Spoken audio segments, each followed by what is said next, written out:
Hey guys, so today I want to talk about three underrated superfoods that are really good for you, can help you stay fit, of course, if you eat properly and exercise a little bit, just a little bit. One of the reasons why I want to talk about this is because I actually was planning to make this video since 1 year ago. I filmed some parts of this video 1 year ago. I wasn't able to finish it because I had so many things to do. I didn't realize I was going to be so busy. So yeah. So anyways, I really wanted to make this video. So now that I'm free, well, I'm not 100% free, but now that I have a little bit more of time, I wanted to finish this video. And I feel like I wanted to make this one video so much because it it makes me so mad that it seems that eating healthy it's a privilege, and because there's so many of the heavily advertised healthy foods are expensive, and eating healthy on a daily basis can get really expensive for some people. And yeah, there is a big difference in prices. Like if you go to McDonald's, I bet that you can find like stuff for $2. And if you go to, I don't know, Chopped, and I don't have anything against Chopped. I love it. I like it a lot, but if you go there, for example, nothing's going to be less. Like a meal is not going to be less than like $9, $10, something like that. I don't remember, but anyway, so yeah, so you can always see that there is a big difference between eating fast food and eating a healthy meal. And I think that there should be more options to eat healthy, because eating healthy is so important. Like it's not important just so you can be fit and you can have a good body and you can look good. It's because it's really important for your organs and for your health, for your immune system. And I feel like a lot of people do not realize this. So yeah, so they're affordable.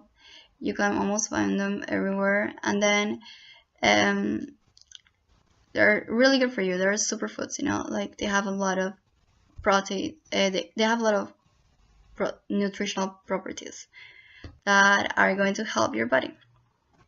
Anyways, if you're interested in this, just keep on watching, and thanks for watching. So the first superfood is ginger. I'm not going to talk about the health benefits of ginger. I'm just going to list them here because I rather talk about my personal experience. So I have put ginger in my smoothies every single morning since the last 3 years, and I have definitely noticed that I don't gain weight as much as I used to. I mean, I'm not going to say that you can eat all your fish and that this ginger smoothie is magically going to help you lose all the 5,000 calories you just ate. But I do personally feel that it has helped my body burn calories so much faster. So I'm going to show you guys how to make this smoothie. So you have to have papaya, pineapple, lime, and ginger roots. So grab your ginger root and cut all the branches so it is easier to peel. I peel it with a knife, as you can see. It seems hard, but it's actually not. It's pretty easy, especially once you get used to. But my boyfriend does it with a peeler and says it is much easier. So peel it however you feel most comfortable. Once it is peeled, I cut it in small squares, but you can just cut it in chunks or like it is right now. I cut it in small squares because I feel it blends faster, but then again, that's just my opinion. You can just leave it in long, things like that, but I will cut it in small squares like I said. Then grab your blender and add the papaya. If you live in your city, you can find papaya in Chinatown or anywhere in Midtown East from the street guys that have a fruit stand. Then add pineapple, ginger, half cup of water, and this last thing is lime juice. And just blend it, and you're done. I do not add sugar because I don't like sugar in my drinks, but if you like, you can add honey, raw coconut sugar, stevia, or spirulina. So the second superfood is coconut meat. So coconut is one of the few fruits that contains high level of fat. saturated fats to be specific. However, unlike other saturated fats, which are long-chain fatty acids, most of the fat in coconut is a medium-chain fatty acid. And medium-chain fatty acids are broken down much faster than the long ones, so they do not contribute to high cholesterol. In other words, the fats that come from coconut are the good type of fats.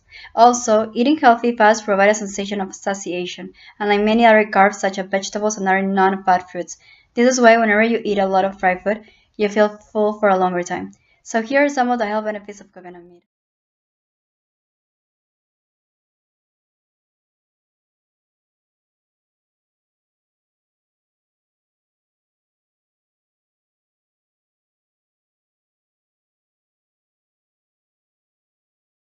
So whenever I'm craving a dessert, I eat coconut popsicles because it helps me satisfy my craving for something sweet and makes me feel full. To make these popsicles, you will need, of course, coconut meat, milk, honey, or some other sweetener, blueberries, strawberries, this can vary actually, and cinnamon. So let's start. I'm going to use only half of the coconut and I'm going to cut this half again.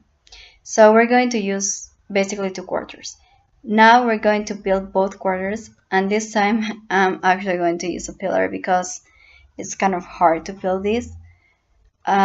You just have to have a lot of patience actually because it's a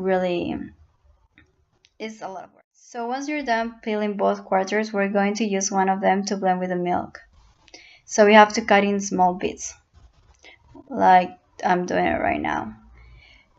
The other quarter, we're just going to short it, so cut it in bigger pieces. And again, this can take you a while, like a good 5 to 10 minutes, depending on how good you are at shredding. So it's real annoying. I mean, just deal with it, it's totally worth it, especially when you're trying to eat healthy.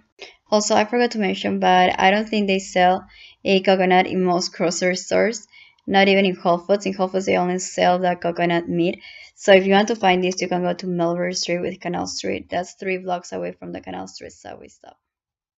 Now that you spent all your afternoon shredding the coconut meat, you can blend the smaller pieces of coconut meat with milk, honey, or whatever you're using to sweeten your mix.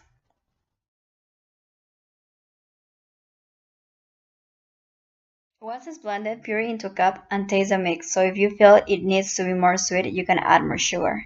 So this is how it should be the consistency of the mix.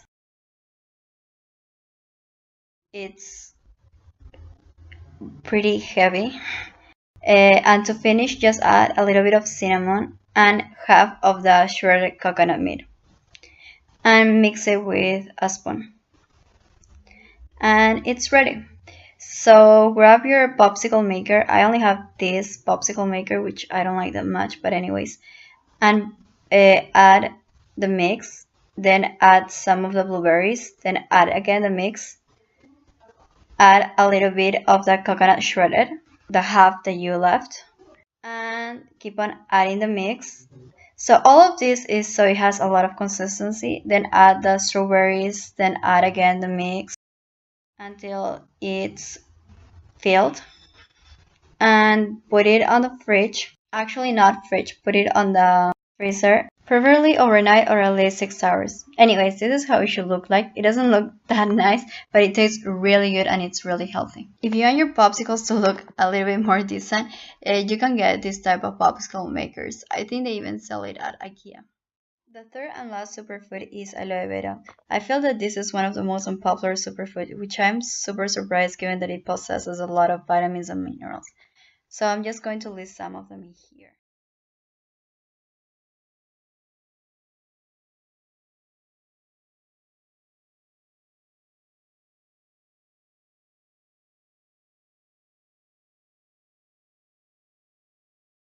If you don't know what free radical damage is, I really encourage you to read about it. So aloe vera as a plant is really hard to find, but the good news is that you can easily grow it at your home because it grows quickly and reproduces at a high rate, so it's really convenient. Now I am at my parents' house where I'm going to show you guys where my mom plants her aloe vera.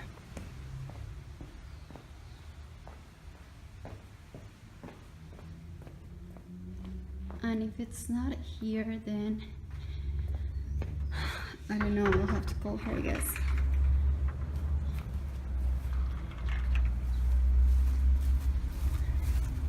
Okay, it's here. It's this one. So I guess my mom has way more than I thought she will have. She will have planted. So yeah, so this is the aloe vera that my mom plants. Like I said, it's really easy to plant. You don't need like any type of special soil or nothing like really out of this world. So yeah. Now guys, I'm going to show you how I add the aloe vera to my diet. So basically I do a lemonade with lime, blueberries, the aloe vera, and verbena. If you don't have verbena, you can just use mint.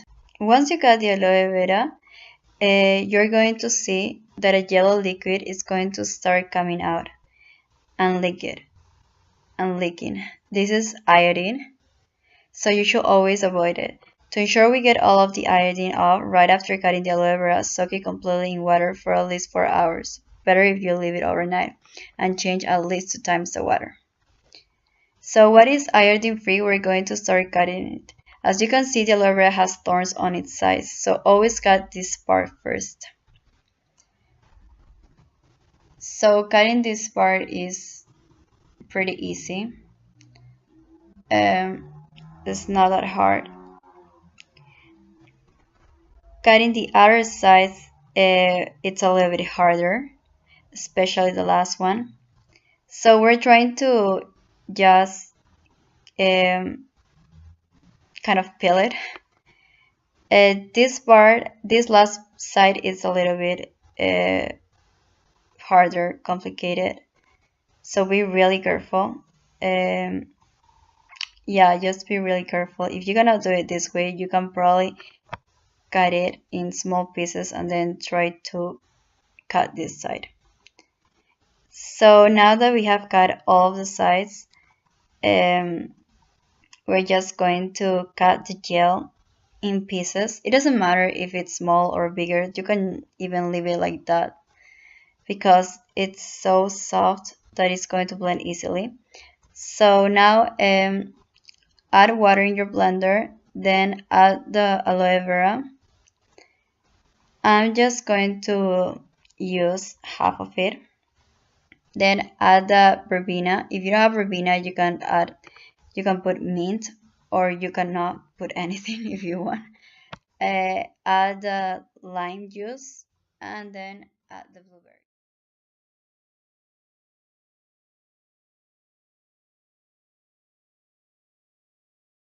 If you want, you can add some sort of sugar sweetener and then just blend it. And yep, you're pretty much done. This is it. I hope you guys liked this video and thanks for watching.